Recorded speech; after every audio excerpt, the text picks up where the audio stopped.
Mhm. Okay, here we are. Hello, everybody. With us is Fabian Seewald. Hello, Fabian. Hey, Sasha. Hey, everybody. I hope you are enjoying this event. So, Fabian, some words about you. Well, I'm the creative dynamo of a performing arts company, and we've been touring around the world. Lately, it hasn't been so much traveling, but we've been on a fun digital pivot. Last year, I got to know Fabrizio, and we got together, and I'd like to highlight. I guess the human interaction part, like what's the human potential that is left in the game, and yeah, make the session as interactive, as inspiring, and a little side note, also a bit artistic, because I think the arts have been suffering last year, especially like the performing arts. And so through this digital portal, I tried to bring you some smiles, a lot of joy, and yeah, let's have a fun session together. We'll use the chat. We might as well use some polls, and yeah, have a good time together. And yeah, create your own fusion, become exponentially human. Yeah, inspire you with this. With this outline, with this buzzword, but as well there is some inspiration waiting ahead. What do you exactly do as a creative dynamo? Well, a dynamo is this technology that we all use from bicycles that creates electricity. But dynamo is also like we work with light puppets, with giant puppets of light. So for me, it's also the creative part is building the bridge between arts and business. That's one thing that I enjoy, like bring different parts that don't seem to fit together in the first place, bring them together. And dynamo is really like, for me, light is hope, but also energy. And as a dynamo, I think it's better than saying, okay, I'm the CEO. So I think dynamo is more what kind of represents what I'm doing. So that's why I found this job title for myself. So that's nice. So what did you bring us today? Well, I brought some technologies of artists, and as well a short presentation, and yeah, some question for the crowd on the presentation, and yeah, hopefully lots of inspiration. So let's get this started. Let's go.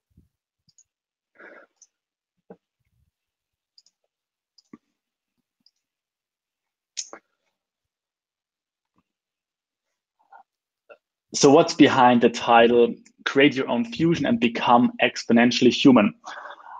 Well, let's start with a little quiz, I guess, because we all have to be creative, and that's like one creative problem solving. Actually, if you got it, you can write in the chat. The task would be the following: can you connect these 9 dots with just 4 straight lines? Anyone who got it, just put a thumb up as an emoji, and let me know. And I will also give it a try. How would this be possible? So let's see with the pointer. I got the pen. So 4 lines. 1, 2, 3, 4. No, 1 is missing. Let's give it another try. Anybody got it already? Maybe like a little hint for you. Yeah, I think that could be it, like thinking outside the box. I think that's also something that we had to learn last year, especially, but also for creative thinking, we have to think outside the box. So if we start here and we don't see the dots at limiting points, but also just as a reference point, we go there, and then from there, 2, 3, very artistic, 4. So yeah, thinking outside the box is one skill that we all need in these exponential times, but also connecting the dots. How to connect the dots? Well, first of all, for me, like today, we gain a lot of knowledge about certain points, but then actually, if we connect them, the ability to really connect them and see something like how can we actually combine, for example, AI and AR, that's where it becomes, or when we get into an experience. But from there on, we also need creative problem solving, as you also just did. And the last part of it is if we just don't use this creative power for ourselves, but if we also connect it with others. And I think like Unlimited Realities also brings together over 500 participants, but great speakers. And that's what I love about this platform. It's really about connecting people, and then it becomes wisdom. And I think that's where we all want to go. And this thing and like connecting the dots, it's also something that I've been trying to do, but also another great mind has been doing. And he said the following. It was Steve Jobs on his famous inauguration keynote or closing at Stanford University. He said, you can only connect the dots looking backwards. What I'm challenging right now, Mr. Steve Jobs, in a little artistic performance would be, what do we have to do actually? So like he said, you can only connect the dots looking backwards. I think in order to stay in this exponential game, we have to connect the dots in new ways and have to connect these dots looking fast forward. And what I feel, what we then always learn is like 1 + 1 equals actually more than 2, it's 3. And so like we get into this space where it's not just a jump from 0 to 1, but we are a bit rather in this quantum space where we don't know exactly what is it, but it's really in motion, and it's also like more complex. But I really invite you to embrace this complexity. So a little artistic intervention from my side. And we're heading back in the presentation, and continuing to connect the dots. So we learned how that's connecting the dots and also connecting with crowds. Then we get into the wisdom space. And sometimes I feel there's a lot of wisdom just at night, looking into the night sky, especially like in these lockdown times. If you're on the balcony in your garden, enjoy the sky, enjoy this wisdom. And when do you feel are you connecting the dots? Maybe put this in the chat. When have you been connecting the dots lately? But I really think that's a major change-making skill that we all need. And connecting these dots fast forward.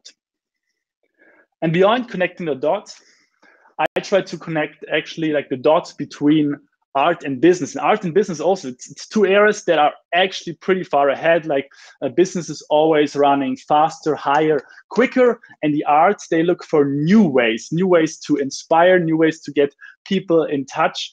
And then I think like if we connect dots that seem far away, it actually becomes a bridge. And the bridge that I'm talking about is not like a physical bridge, it's rather like a metaphorical bridge. And I mean, in between, there is this power of the synergy. So that's what I'm inviting you. If you connect the dots, don't be afraid that there might be some friction in between. The power of synergies is really where this is heading. And after my A-levels, after my high school, I got the chance to work in Mexico in a social circus project. I was teaching them circus and kind of like movement arts, but not to make them the next circus artists, but rather to build self-esteem. After this 1-year experience as a social worker in Mexico, I was studying international business, working for IBM. So one of my clown friends at this time was then asking, Fabi, how are you doing this balancing act between arts and business? But I feel actually this is really what created for me like a life work, not just integration, actually like a life work flow. Because I think if you connect these dots, if we build these bridges of things that seem far ahead, it can be so much more fun. We can find our own space there. So after or in between this juggling, balancing act, I found a new place where I'm still, where I've been over the last 10 years, and it's called Dundu. Anybody knows Dundu? Give me like a little emoji. No, sorry. Not yet. Yeah, not yet. Not yet. Yes, I know it. That's great. So Dundu literally means do and do. It's a German acronym, and it's our vivid philosophy, but also the name of these gigantic puppets. So these puppets are 5 meters tall. They are lit from the inside, but I think for me, the most important, but also the special part of it is like analog art. So it's 5 persons together with the music diving into this character, breathing together and bringing them to life. And we've been with these puppets all over the globe, from Dubai to China to Los Angeles, and really like spreading light and love without any words. So it's really like a deep human connection and like human interaction, both on the puppets but also in interaction with the audience. I will show you a little movie just like to get a small feeling of what we're all missing. Any chance to see this Dundu in Frankfurt?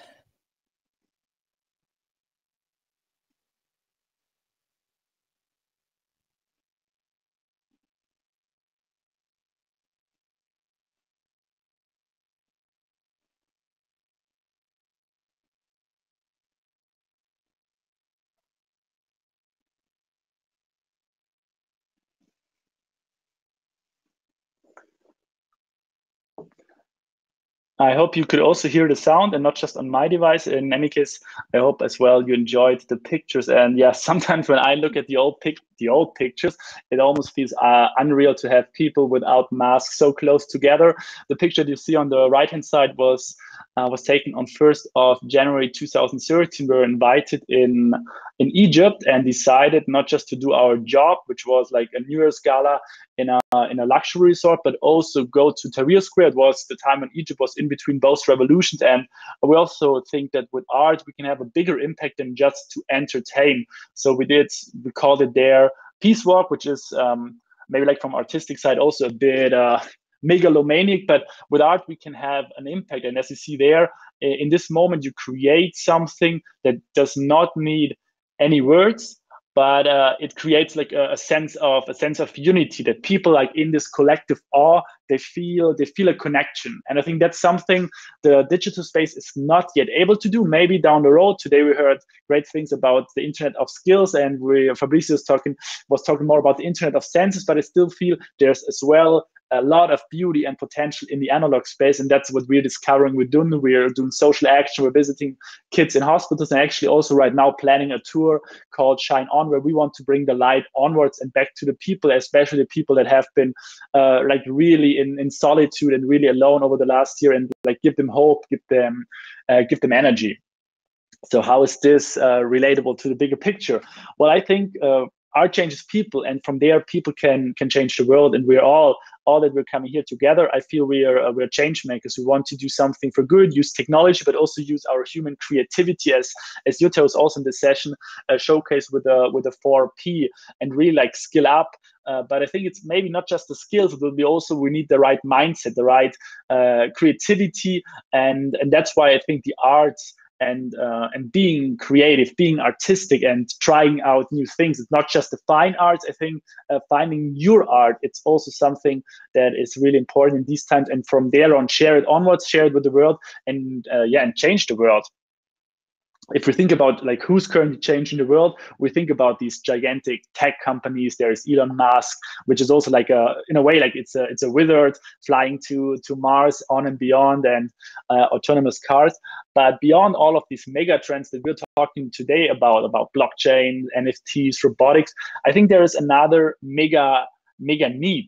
So beyond these mega trends, there's the mega need, and the mega need that I think we're representing, but also we're responding to, is the mega need for togetherness. So the metaphor that Dundu carries along, what I found on these more than 1,000 shows, is that Dundu creates like the sense of humanity, the sense of we're connected beyond borders, beyond religion. I think that's so important in these times, especially like experiencing that all national borders have been closed down last year. There is another sense, and I hope that we can bring this sense, this togetherness, this connectedness, and this human spirit back out there. And we love technology, but we also think there is something, or there's still so much to discover within humanity, and let's not forget about that.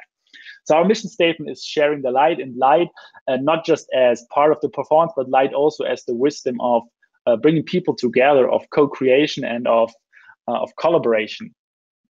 And yeah, as you can imagine, like seeing these pictures bring people together in these times, and not even like a puppeteer team, 5 persons close together, was a hard one. So like COVID really hit us hard, and And the question, you might have seen this ad, who's going to win the million, or who's going to be a millionaire? Who's leading the digital transformation of your company? Is the CEO, the CTO? Was it COVID or the millennials? Maybe you can you can vote in the chat. What is it? Is it A, B, C, D?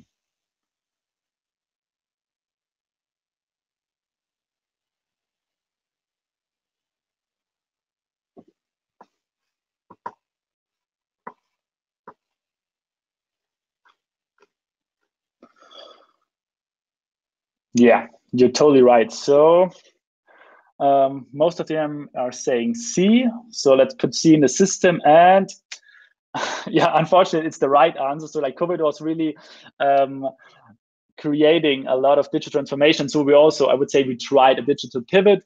We did like car shows. We do also like a fun one was in collaboration with Daybreak. We created something, but as the video is not working, you won't see it. I think Peter is writing this one, but maybe at a later point. So we did like digital Zoom parties, and Dunde was also like spacing around with virtual backgrounds. So like we played a lot, but yeah, definitely we're missing this this analog space. Currently. From this artistic vision, let's dive back into how does this relate with disruption, with digitalization, with the Internet of Senses. As we're in the context of Singularity University, you might know the model of the 6Ds of Peter Diamandis. So everything or anything that might get digitized or could be digitized will be digitized. And then we always have to go through this deceptive phase when we still think, will there be a need of more than 2 computers, or we won't need any more than 10 cars, which was like some of these thoughts back in the 20th century. And then it becomes disrupted as COVID is doing a great job on all industry that right now we have to digitize the things, so we're doing it. And from there on, it's down the road, like we're dematerializing things, be it like with 3D printing and demonetizing. That means we may also make it more accessible. I think digital photography is a good one, but maybe at some point as well, like blockchain also. Right now, I think Bitcoin is not demonetizing, but rather doing different things, but that'll be another topic. But at the end of the very tech optimistic view, there would be like a democratization, that we right now have the technology at hand, that it's like 100 times better than the ones they had for the first moonshot they made. And what we are from there on actually experiencing is the acceleration of the acceleration, because right now it's not just one technology jumping on the back of Moore's law, but it's rather quantum computing comes into the game. So it's rather Rolle's laws, and we're living in this VUCA world. So another little artistic intervention, what would be the VUCA world, and how does this acceleration of the acceleration look like? I stop sharing my screen and get back into the performance mode. So a bit higher. There we go. So what we have to learn right now in the VUCA world with this acceleration, that we as human beings, we have to evolve in new ways. Should be able to see this. So evolve in new ways. And what does VUCA actually mean? So VUCA describes the volatility. So we can't really predict where things go. And there's a lot of uncertainty in the game, and it's getting more and more complex. Whoa. Last but not least, there's a huge ambiguity. That means like we look at the things, but we have to look at the things from multiple perspectives. And from there on, the most important thing is from there on, don't be afraid. Try to be at the right time, at the right place, and grab the momentum.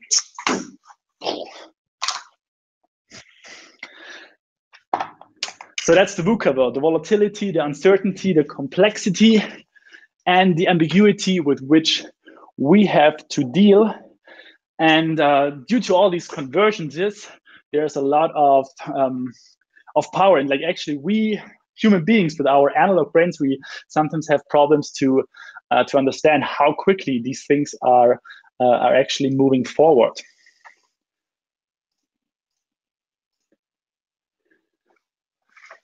So what do we do, and how does this relate like to, let's say, like the humanity versus technology? Where is this all leading?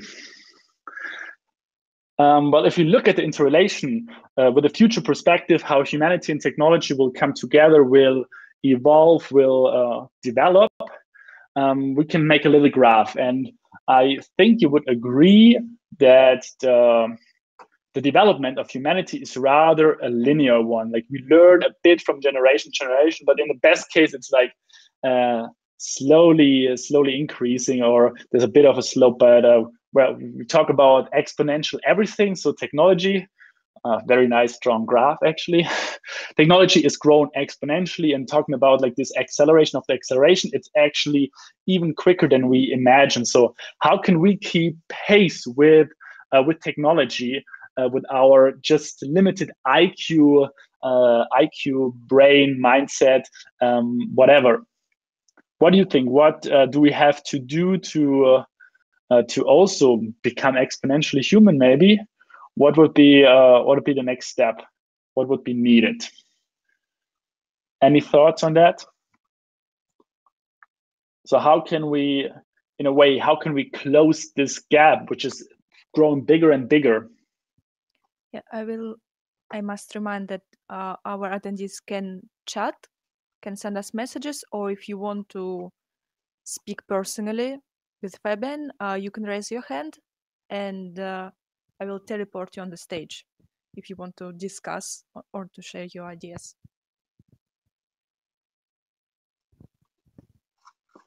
So what I think what we have to do, you can write in the chat, is actually like we have to jump as well on this exponential curve.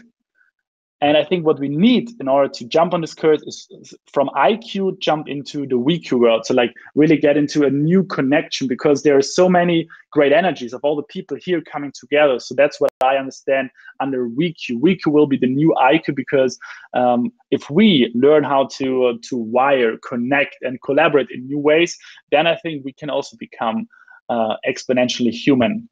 Now I'd like to invite you for, well, a small experiment, talking about this becoming exponentially human. Well, close your eyes for a second and think about this moment when you feel your best, when you feel a deep connection with the universe, when you breathe and you really like connected with your body, when you perform at your best, when your inspiration and your creativity just flows, when you solve problems in new ways, when you feel hyper productive, when you're really immersed into what you're doing. When is this happening? When do you get this sensation? Just share with me in the chat, please. When is this? When you feel this momentum.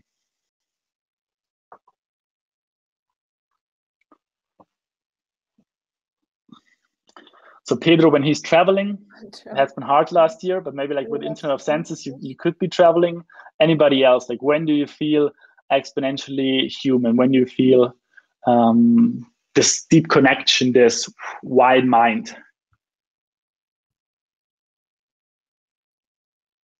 Maybe when I speak with people in their native languages, you know?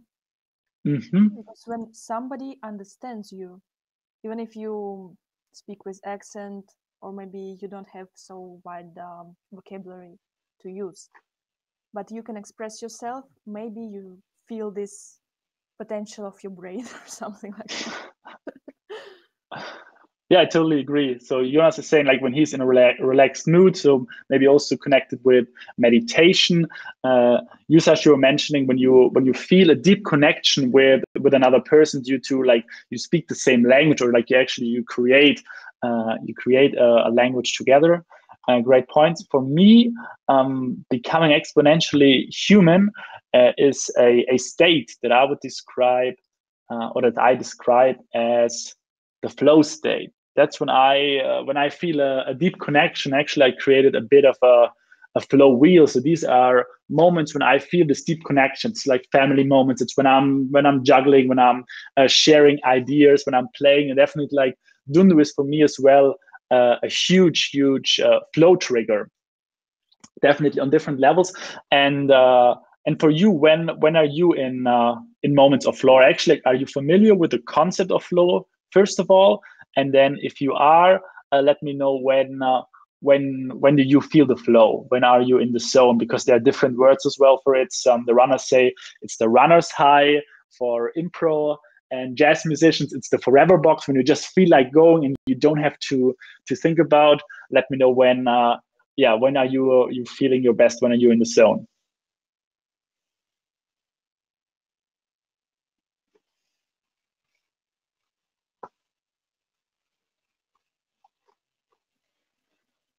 In a moment, watching my kids. Yeah, I think kids are really connecting us to playfulness. Actually, my kids wanted to join the presentation as well. Elias said he would like to play the piano behind of me when you're doing yoga. So music is great, movement, and everyone is saying like a ride in the mountain in the middle of nowhere. So I think also nature is a big flow trigger. That's all great. Yeah. Great, the runner's high and walking about. So we all know this state, I guess, and for us, different things bring us into this mode. Like psychologically, it's described as the optimal state of consciousness, a peak state. So it's in between optimal state and peak state, when we feel our best and we perform our best. And a lot of you that are also surfers, I think surfing is also like definitely a flow triggering experience. Recently, I came across another definition that might also resonate with you. It says, when your soul is dancing like there's no tomorrow.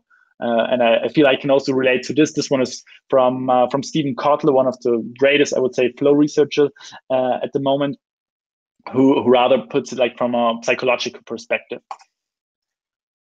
I'm still in the pen mode. Let's go there.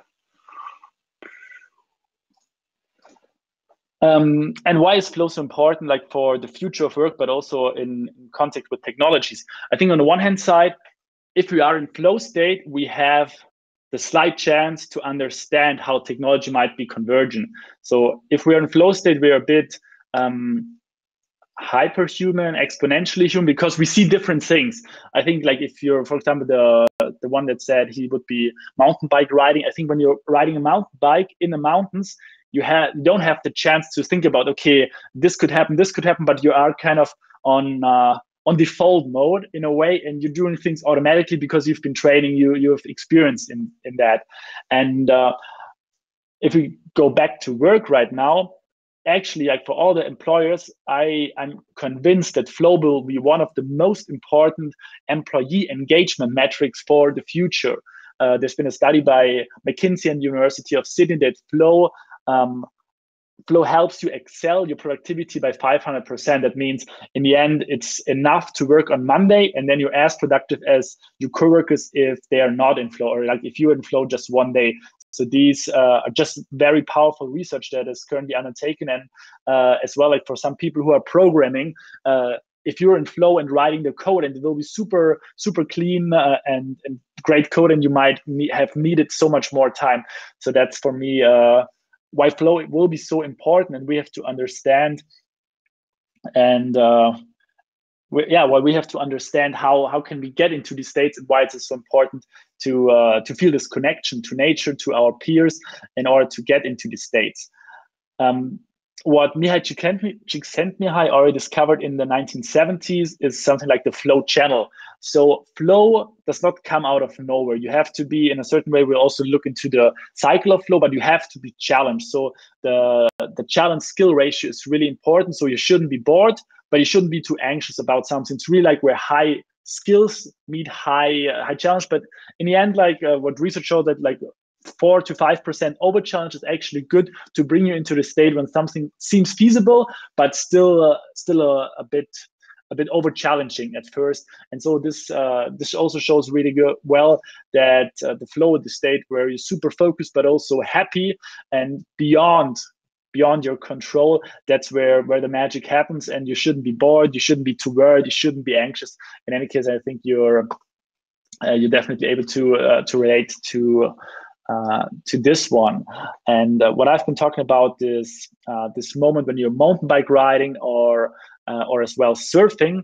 It's called transient hyperfrontality. So part of the brain in the end of the frontal part. So the the frontal part is actually turned off in flow state, and that also shuts down the inner critic. The inner critic is like this voice that it's sometimes talking as well to me. You shouldn't be so crazy. You should be juggling while presenting things. So this inner critic, it's kind of like turned off, and you're on the one hand, you're more convinced about the things they're doing, but you're changing your system of pattern recognition. That's so important in order to understand as well the dynamics of exponentials. So like you're connecting the dots, again, back to the start, in different ways. And these are the states that we need to foster, to find. And that's another thing why flow will be so important for the future.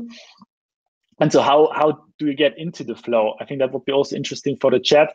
Like, does it happen immediately? Is it like an on-off? So like, Joe, if you're taking your guitar, are you directly entering flow, or does it take a bit? Or as well, like for the yoga practicing Marianne, how are you getting into the flow? I thought for some time that it's rather like an on-off. You can I could just enter, and then when I wasn't into the flow, I said, okay, I want to enter back in. But actually, research also shows there is like a flow cycle. So first of all, we have to be challenged. We have to struggle. And then the magic, it's actually also from a neurochemical perspective happening if we release, if we kind of like let out the cortisol, like the stress neurochemical, and then release, then we can enter this flow phase. And in flow, a lot of these neurochemicals are really reacting and firing in like a perfect condition.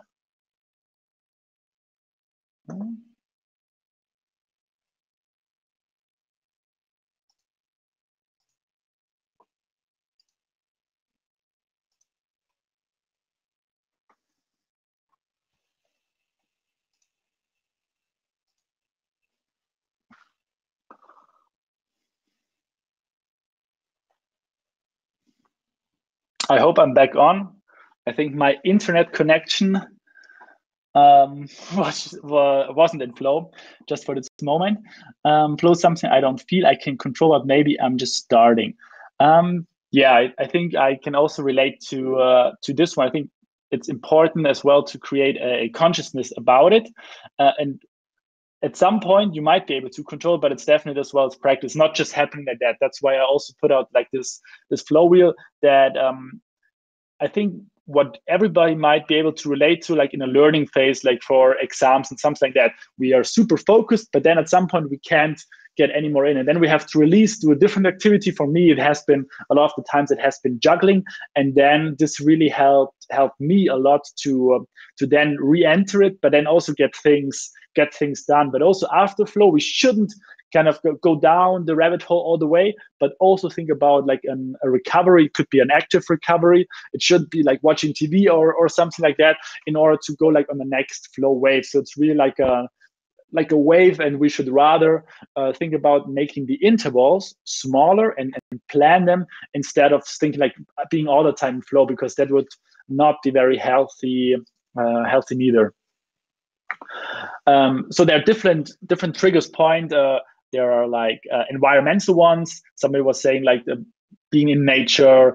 Then there are psychological ones. These are connected to the risk, and creative ones are as well. Like for creativity, it's the fun one that actually creativity pushes flow, and then flow again pushes creativity. So there's this upward spiral. But the one that I wanted to share right now deeper with you is like the social and group triggers, because we talked about the we cues. So how can we as a team become exponentially human and humane? How can we kind of like co-create all these co-work, collaborate and coexist? Currently, it's also, I guess, a lot of coexistence. How can we excel in this part?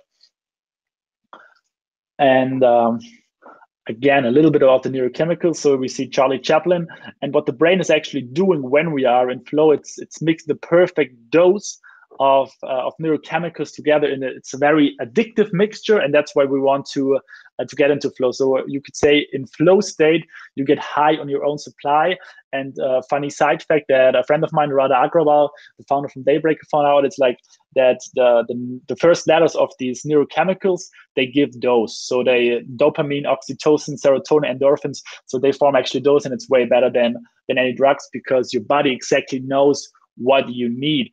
So you should plan your day and also like your work days, having the right dose, getting some dopamine boost. That means dopamine is pushing, like if you set yourself some incentives, be it that you want to achieve something or as well that you get up early. Oxytocin is something that might have been missing a lot in the last year, like touching something, maybe through the digital portal. We could also play with this one. Serotonin is then this neurochemical of euphoria. It comes with good food on the one hand side, but also if you're able to zoom out and see the bigger picture, see a bigger connection. And endorphins, you don't just get them when you eat chocolate, but this also helps, but just with a lot of cocoa.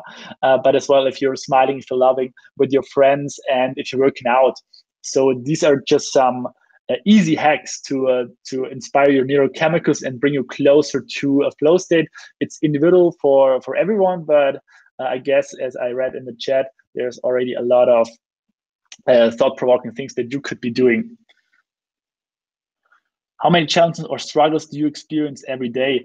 Well, in these times, there is a lot. It just should be, you should be able to somehow like control. You shouldn't be like too overwhelmed by them, because this might go into the wrong direction. If you then become anxious, okay, our company will go down, or I might die, whatever. Like if this one comes too huge, if you can't handle it, then you're going in the wrong direction. So choose it in the right way to have the perfect amount of grit and perseverance as well in the picture.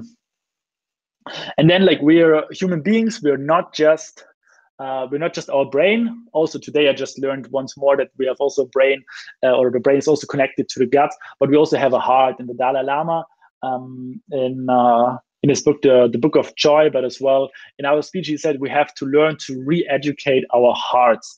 So I also sometimes like to connect this, that it won't be just our mindset that will move us forward, but also we need the right heartbeat to level up, to go big, but go big and wide together.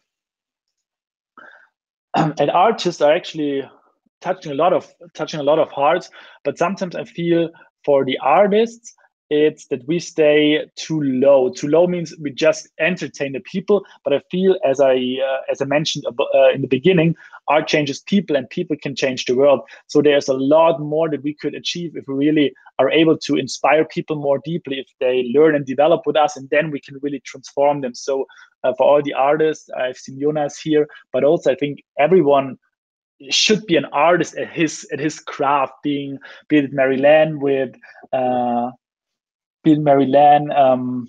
with the WebTech education, and I've seen a friend of mine who is a VR designer. So there's great things, and become an artist in what you're doing, in what you're good at, what you love.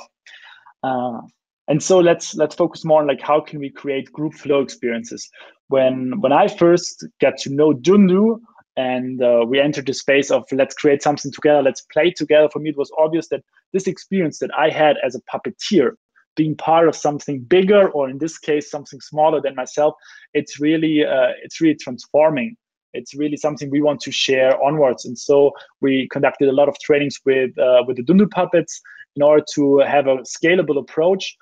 Back in 2017, I created Puppet Thinking. So it's, again, working on the human creativity, but also interaction. So there are 3 phases of Puppet Thinking. It's in a way, it's like the mixture of puppetry and design thinking.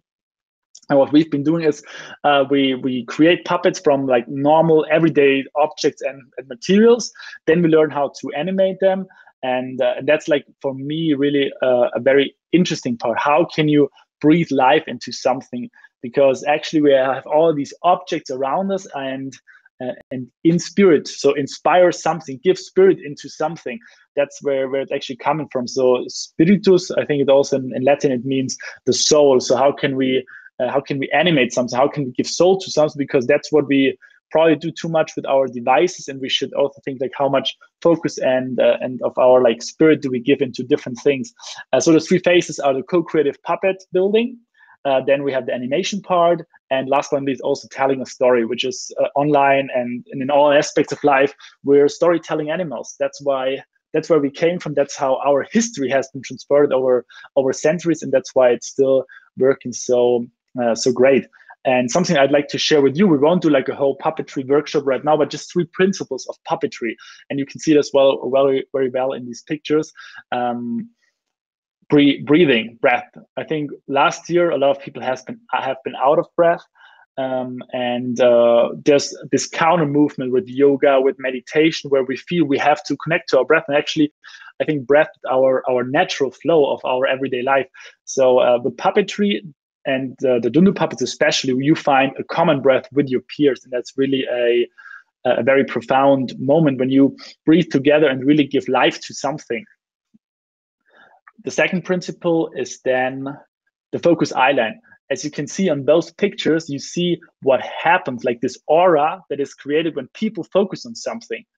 And the last principle are the fixed points and the weight.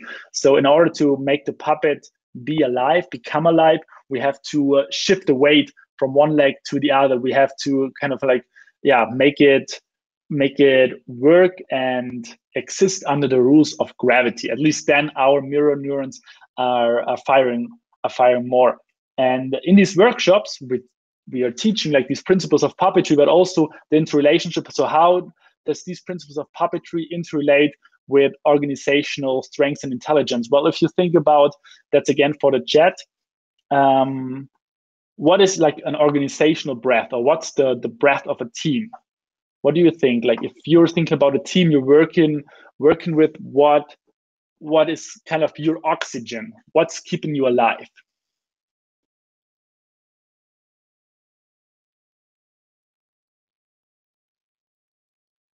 You can either raise your hand or just put it in the chat. What's keeping you alive? Fun is keeping you alive. That's definitely a good one.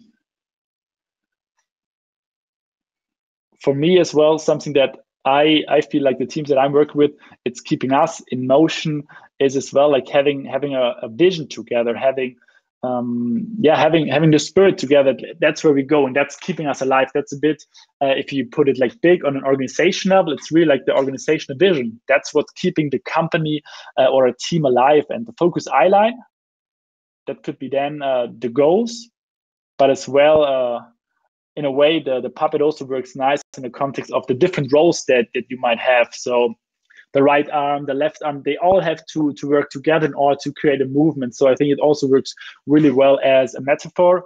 And the fixed points and the weight of an organization or of the puppet, same mind people, same interest, being in a team, yes. And the fixed points then, it's for me, the values. That's what's keeping us on the ground in the good, but as well in the bad sense. Like we can't be like this. So that's how we are relating these principles of puppetry as well with organizational development.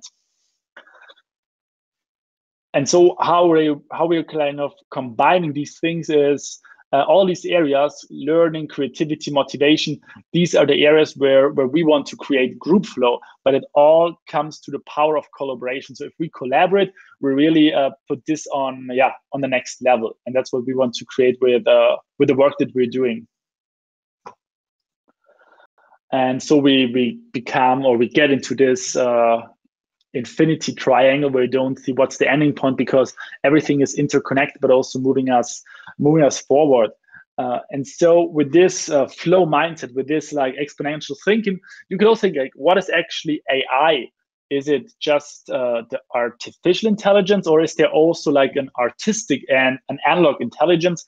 And as we're talking about realities, I think it also relates to augmented reality. Is it really just an augmented reality, or, as I'm sharing with you right now, as well, the artistic reality that we have to create, and as well like an analog reality where we can touch things? So I think it's really about changing the head here and there.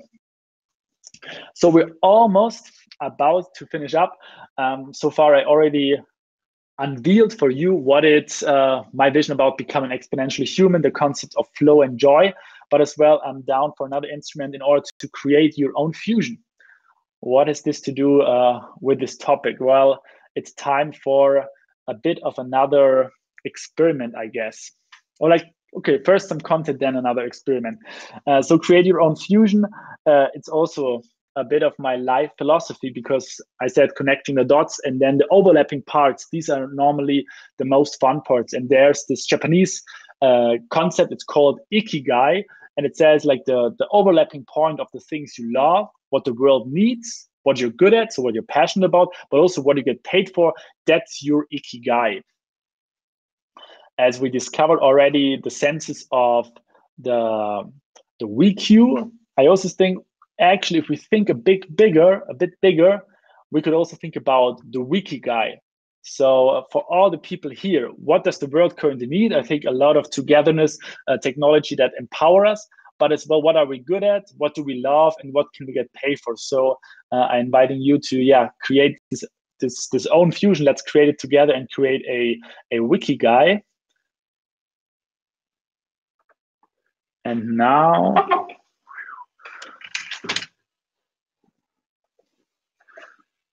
let's really create another fusion.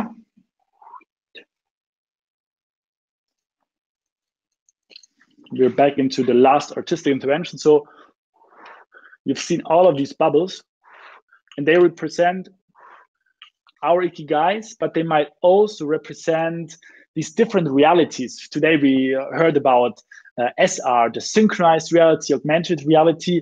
And if we connect all of these, if we connect these realities, if we connecting these bubbles, if we connect our passions, our skills, and then create some momentum together, then unveil moment, then we're able to create our own fusion. And I think that's the point when we feel a deep connection, when we are feeling the flow, but also we are able to connect the dots and we feel embodiment with it. And that's also always a magical moment when we think that things are floating, things are actually like leaping, and we achieve the jump out of the head into our hearts. So the almost last words of wisdom about how can we create our own fusion. That's what I'm inviting you. I think what we covered today, it's the power of convergences, the power of connecting the dots, but at the same time as well, what do we need to become exponentially human, and how can we from there on become exponentially human and create these fusions. So that was also, because we're still in lockdown, quarantine, a bit of containment, how to hack these unlimited realities. My name is Fabian Seewald, and I'm excited right now. I think I talked a little bit too much, but that's hopefully it was inspiring. And right now I have you share your questions, get on stage with me, and mingle around the last 15 minutes about becoming exponentially human, what you learned, but also your thoughts on that. And looking forward to this exchange with you right now. Thanks for being around. And thank you, Fabian. Thank you very much. I have a question for you. What are your triggers, actually, in everyday life? Well, currently I'm practicing joy as well. So there are different triggers. For me, definitely movement is a very important one. So I have some kind of like circus connect time, and I'm playing with objects, hearing good music, heard like joy and embodiment music. That's really what's bringing me into the flow. And then also getting together with people, like planning projects, envisioning things. I've worked on a meditation practice, so also like the breath work that we do in group, also do it for myself. So there are different ones. I love acro yoga, so it's a lot of like the circus space and the flow arts that bring me into this mood. But it's also people. It's bringing people together. That's also what triggers me, and also like dreaming big. There's this quote like "Dream big, start small, act now," which also helps me to kind of like zoom in and zoom out. Mm-hmm. So these are some of the triggers that help me. But overall, it's a lot of my triggers are rather movement and community based. There are some people that are more mindful flowers, like Jonas. He said like a relaxed mood, and then he feels this connection. For me, it also works, but it's rather being in nature, playing with some things, hearing good music, what brings me into this moment. Do you feel yourself creative right now? Right now, yeah. Well, I feel pretty alright. Things worked out. It's always like such a presentation, for example, is also a flow through, because you don't know who's showing up, you don't know if the technique is working, if the kids are crashing in. So a lot of inspiring but also challenging factors, and if you bring them together, don't forget something, and don't put all the soap bubbles over the keyboard, then you're happy and you flow it. Is there any chance to see your Dundu in Frankfurt still? Because I have never seen them. Yeah, that should be possible. Like, we've been on IMEX. Let's see when the live events will be coming back, hopefully in June, July. Did we also have a stop in Frankfurt, or you come to visit us in Stuttgart? It's just a quick train ride. Perfect, thank you. So, well, anybody else from the audience would like to jump on stage, ask a question? Trying to read through these ones.